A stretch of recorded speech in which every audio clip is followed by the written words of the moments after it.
Hello friend, welcome to web Gujarat. Gujarat ગૌણ સેવા વર્ગ 3ની અંદર ગ્રુપ એની બીની જે આપણે એક્ઝામ આવવાની છે તેમાં આપણે ગુજરાત રાજ્ય શાળા પુસ્તક મંડળ આધારિત NCERT આધારિતના પ્રશ્ન અને ઇતિહાસના જે પ્રશ્ન પૂછાવાના છે તેના વિશે આપણે ચર્ચા કરીશું આજે.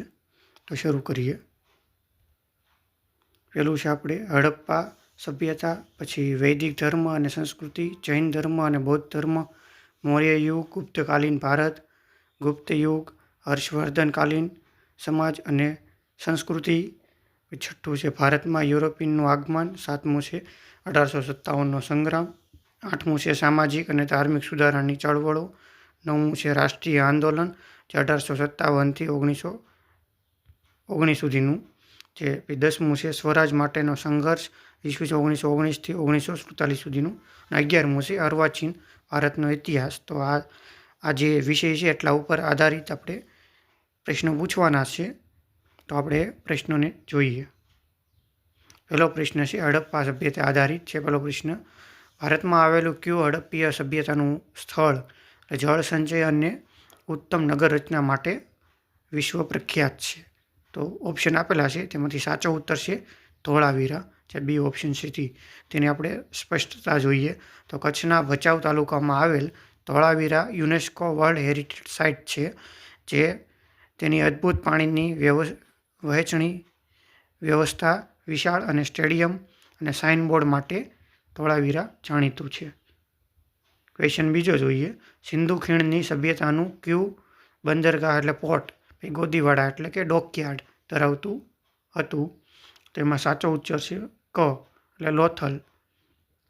સ્પષ્ટતા, અમદાવાદ જિલ્લાના ધોળકા તાલુકામાં ભોગાવો નદીના કિનારે આવેલ લોથલ એ સિંધુ ખીણ સભ્યતાનું પ્રાચીન વેપારી બંદર અને ડોકયાર્ડ હતું. ક્વેશ્ચન 3 આપણે તેને જોઈએ તો હવે વૈદિક ધર્મ અને સંસ્કૃતિના પ્રશ્ન. સૌથી પ્રાચીન વેદ કયો ગણવામાં આવે છે? તેમાં સાચો ઉત્તર છે ઋગ્વેદ, જે ડ છે તે. સ્પષ્ટતા જોઈએ.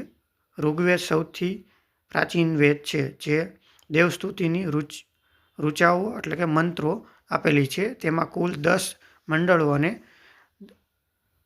1028 સૂક્ત છે. ચોથો ક્વેશ્ચન છે ભારતના રાષ્ટ્રીય ચિહ્ન નીચે અંકિત સત્યમેવ જયતે કયા ગ્રંથમાંથી લેવાયેલું છે? તો એનો સાચો જવાબ આવે એટલે મુંડકોપનિષદ. બરાબર, એની અંદરથી આવડું છે જે સત્યમેવ જયતે તે લેવામાં આવેલું છે. સ્પષ્ટતા જોઈએ. સત્યમેવ જયતે એટલે સત્યનો જ હંમેશા વિજય થાય છે, એનો મતલબ એવો થાય છે. એ મુકુંડક ઉપનિષદ માંથી લેવામાં આવેલું છે. પછી જૈન ધર્મ અને બૌદ્ધ ધર્મમાંથી પ્રશ્ન જોઈએ આપણે.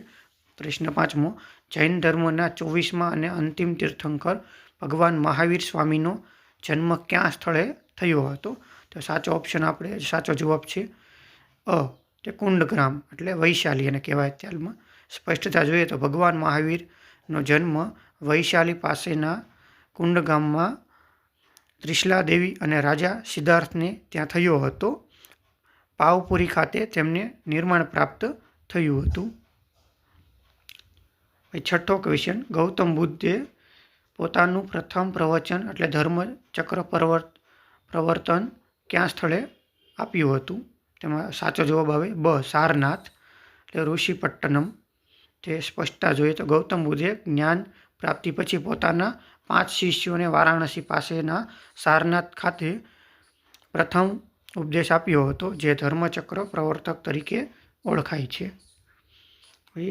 મૌર્ય યુગના પ્રશ્ન જોઈએ તો પ્રશ્ન 7ની અંદર મૌર્ય સામ્રાજ્યની સ્થાપના કોણે કરી હતી?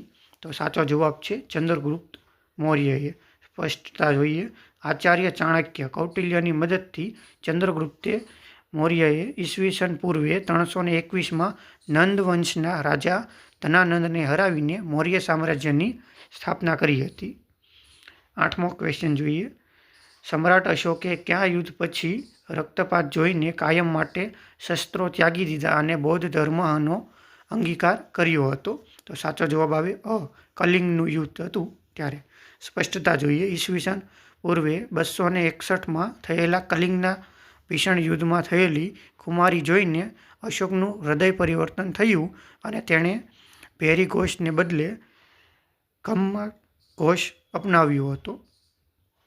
પછી 5મું જોઈએ તો આપણે ગુપ્તકાલીન ભારત, ગુપ્ત યુગ અને હર્ષવર્ધનકાલિક સમાજ અને સંસ્કૃતિના પ્રશ્ન જોઈએ. તો 9મો ક્વેશ્ચન, ક્યાં ગુપ્ત શાસનને ભારતના નેપોલિયન તરીકે ઓળખવામાં આવે છે? તો સાચો જવાબ છે ક, સમુદ્રગુપ્તને આપણે ભારતના નેપોલિયન તરીકે માનીએ છીએ. સ્પષ્ટતા જોઈએ.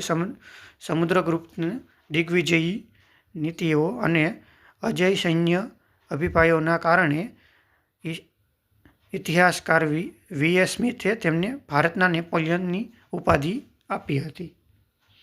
10મો ક્વેશ્ચન જોઈએ. રાજા હર્ષવર્ધનના સમયમાં કયો પ્રખ્યાત ચીની મુસાફિર ભારતમાં આવ્યો હતો? તો સાચો જવાબ ઉત્તર બ, એટલે યુએન સાંગ.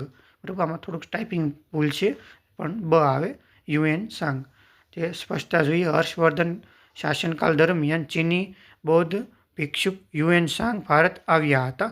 તેમણે નાલંદા યુનિવર્સિટીમાં અભ્યાસ કર્યો હતો અને સિયુકી ગ્રંથ લખ્યો હતો. પછી 6થું જોઈએ તો ભારતમાં યુરોપિયનનું આગમન, તેના પ્રશ્ન આપણે જોઈએ. તો પ્રશ્ન 11મો, ભારતના આવનાર સૌ પ્રથમ યુરોપિયન પ્રવાસી કે જળમાર્ગ શોધનાર કોણ હતું? તો સાચો જવાબ આવે છે બ, વાસ્કો દ ગામા. સ્પષ્ટતા જોઈએ. પોર્ટુગલના નાગરિક વાસ્કો દ ગામાએ આફ્રિકાના કેપ ઓફ ગુડ હોપ થઈને 20 મે 1493ના રોજ કાલિકટ એટલે કેરળના કાલિકોટ બંદરે પહોંચીને ભારત આવવાના નવા જળમાર્ગની શોધ કરી હતી. 12મો પ્રશ્ન, બ્રિટિશ ઈસ્ટ ઇન્ડિયા કંપનીએ ભારતમાં પોતાની સૌપ્રથમ વેપારી કોઠી ક્યાં સ્થળે સ્થાપી હતી? તો સાચો જવાબ આવે બ, એટલે સુરત. સ્પષ્ટતા, મુઘલ સમ્રાટ જહાંગીર પાસેથી પરવાનગી મેળવીને અંગ્રેજોએ ઈસવીસન 1608માં સુરતમાં પોતાની પ્રથમ વેપારી કોઠી એટલે ફેક્ટરી સ્થાપી હતી. 7મું જોઈએ તો 1857નો સંગ્રામ.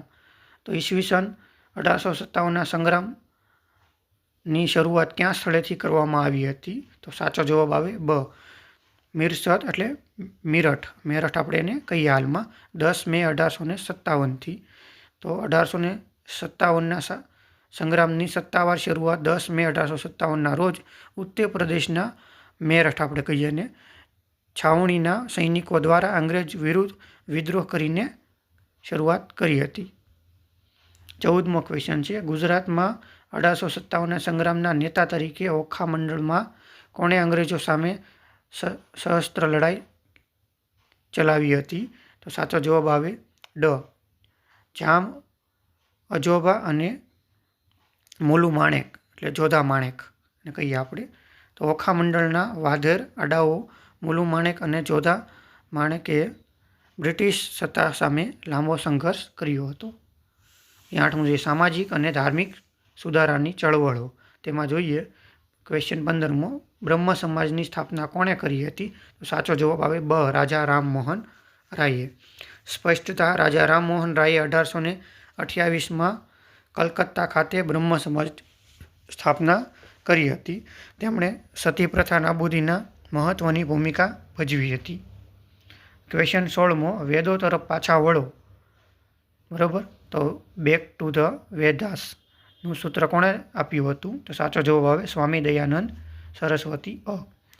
તો સ્પષ્ટતા, આર્ય સમાજના સ્થાપક સ્વામી દયાનંદ સરસ્વતી, મૂળ નામ એનું મૂળશંકર હતું. જન્મ ટંકારા, ગુજરાતમાં, જે આપણે મોરબી પાસે છે ત્યાં. વેદો તરફ પાછા વળો તેવું પ્રસિદ્ધ સૂત્ર તેમને આપ્યું હતું. પછી 9મું, રાષ્ટ્રીય આંદોલન 1857થી 1919નું, તેના પ્રશ્ન જોઈએ. તો 17મો, ભારતીય રાષ્ટ્રીય કોંગ્રેસ INSની સ્થાપના ક્યારે અને કોના દ્વારા કરવામાં આવી હતી? તો સાચો જવાબ અ, એટલે 1857 એલન ઓક્ટાવિયમ હ્યુમ, બરાબર, તેણે કરી હતી. સ્પષ્ટતા જોઈએ તો 28 ડિસેમ્બર 1885ના રોજ મુંબઈની ગોકુળદાસ તેજપાલ સંસ્કૃત કોલેજ ખાતે એઓ હ્યુમનના પ્રયાસોથી કોંગ્રેસની સ્થાપના થઈ હતી. પ્રથમ અધિવેશનના અધ્યક્ષ વ્યોમેશચંદ્ર બેનર્જી હતા. ક્વેશ્ચન 18મો, બંગાળના ભાંગલા કયા વાયસરોયના સમય અને ક્યારે જાહેર કર્યા હતા? તો સાચો જવાબ આવે છે લોર્ડ કર્ઝન બ, 1905માં. સ્પષ્ટતા, વાયસરોય લોર્ડ કર્ઝન દ્વારા 16 ઓક્ટોબર 1905ના રોજ બંગાળના ભાગલાનો અમલ કરવામાં આવ્યો હતો, જેની સામે સમગ્ર દેશમાં સ્વદેશી આંદોલન શરૂ થયું હતું. 10માની અંદર જોઈએ તો સ્વરાજ રાષ્ટ્રનો સંઘર્ષ, એટલે 1919થી 1947ના પ્રશ્ન જોઈએ. પ્રશ્ન 19ની અંદર મહાત્મા ગાંધીજીએ દક્ષિણ આફ્રિકાથી ક્યારે કાયમી ભારત તરફ આગમન કર્યું હતું, જે દિવસ પ્રવાસીય ભારતીય દિવસ તરીકે આપણે ઉજવીએ છીએ? સાચો ઉત્તર આવે 9 જાન્યુઆરી 1915ને આપણે પ્રવાસીય ભારતીય દિવસ તરીકે ઉજવીએ છીએ.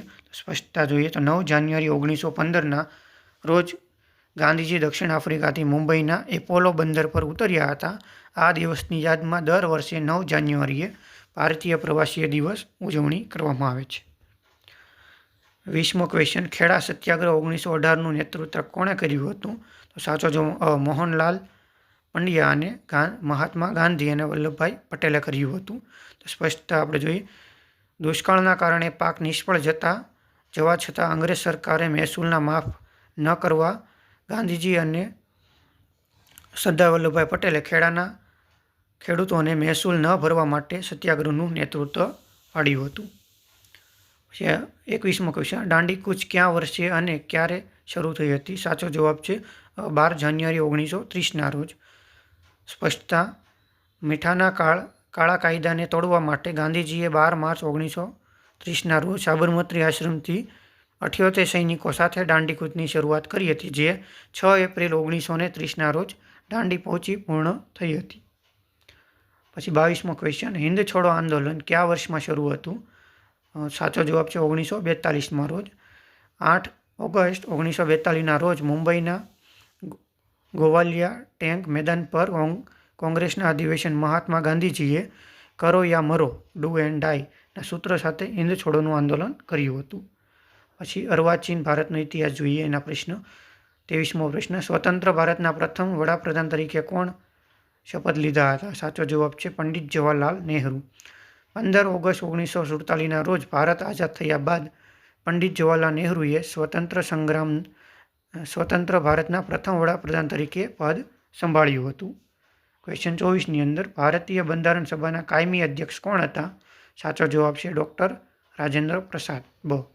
સ્પષ્ટતા, બંધારણ સભાના પ્રથમ અસ્થાયી અધ્યક્ષ ડૉક્ટર સચ્ચિદાનંદ સિન્હા હતા, જ્યારે 11 ડિસેમ્બરે 1946ના રોજ મળેલી બેઠકમાં ડૉક્ટર રાજેન્દ્ર પ્રસાદને કાયમી અધ્યક્ષની તરીકે ચૂંટવામાં આવ્યા હતા. ક્વેશ્ચન 25મો, ભારતના લોહ પુરુષ તરીકે કોણ ઓળખાય છે, જેમણે દેશની 562થી વધુ રિયાસતોને ભારતમાં વિલીનીકરણ કર્યું હતું? તો સાચો જવાબ બ, સરદાર વલ્લભભાઈ પટેલ.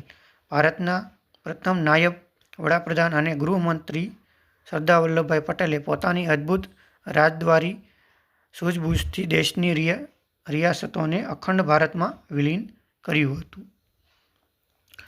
આની અંદર આપણે ઇતિહાસના 25 એવા પ્રશ્ન જોયા. તો આની પછી બધા જે અલગ અલગ વિષયો છે, જે સાંસ્કૃતિક વારસો છે, અર્થશાસ્ત્ર છે, વિજ્ઞાન છે, તેના પણ આપણે પ્રશ્ન લાવશું.